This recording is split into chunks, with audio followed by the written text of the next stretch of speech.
अमित शाह ने नक्सलवाद पर एक बार फिर सख्त रुख अपनाया है।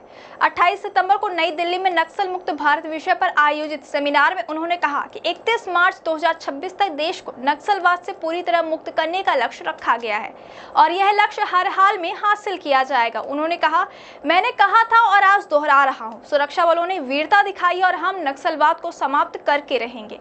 अमित शाह ने साफ शब्दों में चेतावनी दी कि जो नक्सली हथियार डालकर आत्मसमर्पण करना चाहते हैं उनके लिए सरकार ने रेड कारपेट बिछा रखा है, लेकिन अगर उन्होंने बंदूक उठाई तो उसका जवाब गोली से दिया जाएगा। उन्होंने स्पष्ट किया कि आत्मसमर्पण करने वालों पर एक भी गोली नहीं चलाई जाएगी, लेकिन युद्ध विराम का कोई सवाल नहीं है।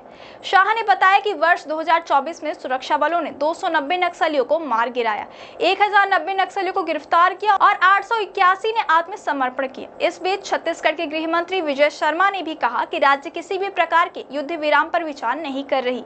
उन्होंने कहा कि कई नक्सलियों ने पत्र लिखकर बस्तर में खून खराबा खत्म करने की इच्छा जताई है।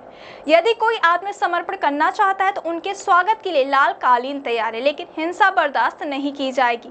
इसी दिन यानी 28 सितंबर को छत्तीसगढ़ ओडिशा सीमा पर कांकेर धमतरी इलाके के तियार पानी जंगलों में सुरक्षा बलों ने एक बड़ी कार्यवाही को अंजाम दिया। कांकेर डीआरजी, बीएसएफ और गरियाबंद पुलिस की संयुक्त टीम ने मुठभेड़ में 3 इनामी नक्सलियों को ढेर कर दिया। मारे गए नक्सलियों में सीता नदी एरिया कमेटी का कमांडर श्रवण मटकम, नगरी एरिया कमेटी का डिप्टी कमांडर राजेश उर्फ राकेश हिमला और सहयोगी बसंती कुंजाम शामिल है। इन पर कुल 14 लाख रुपए का इनाम था। श्रवण पर 8 लाख, राजेश पर 5 लाख और बसंती पर 1 लाख रुपए।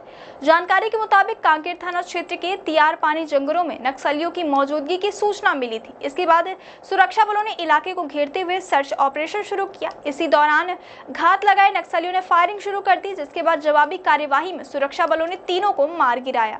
मौके से SLR 3 3 राइफल और 12 बोर की बंदूक समेत भारी मात्रा में नक्सली सामग्री बरामद की गई है।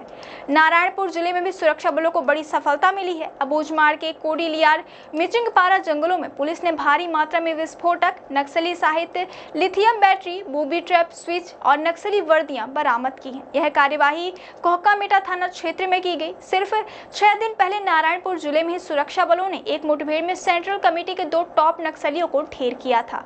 मारे गए नक्सलियों की पहचान राजू दादा उर्फ कट्टा रामचंद्र रेड्डी और कोसा दादा उर्फ कादरी सत्यनारायण रेड्डी के रूप में हुई थी। इन दोनों पर 1.8 करोड़ रुपए का इनाम था। पुलिस ने मौके से भारी मात्रा में हथियार भी बरामद किया। गृह मंत्री अमित शाह के बयान और सुरक्षा बलों की इन लगातार सफल कार्यवाहियों से यह साफ संकेत मिल रहा है कि सरकार नक्सलवाद के खिलाफ आखिरी लड़ाई के लिए पूरी तरह तैयार है। आत्मसमर्पण करने वालों को अवसर दिया जाएगा, लेकिन हथियार उठाने वालों के खिलाफ सख्त कार्यवाही की जाएगी। सरकार को भरोसा है कि आने वाले समय में नक्सलवाद जड़ से खत्म होगा और 2026 तक देश नक्सल मुक्त भारत के लक्ष्य को प्राप्त कर लेगा।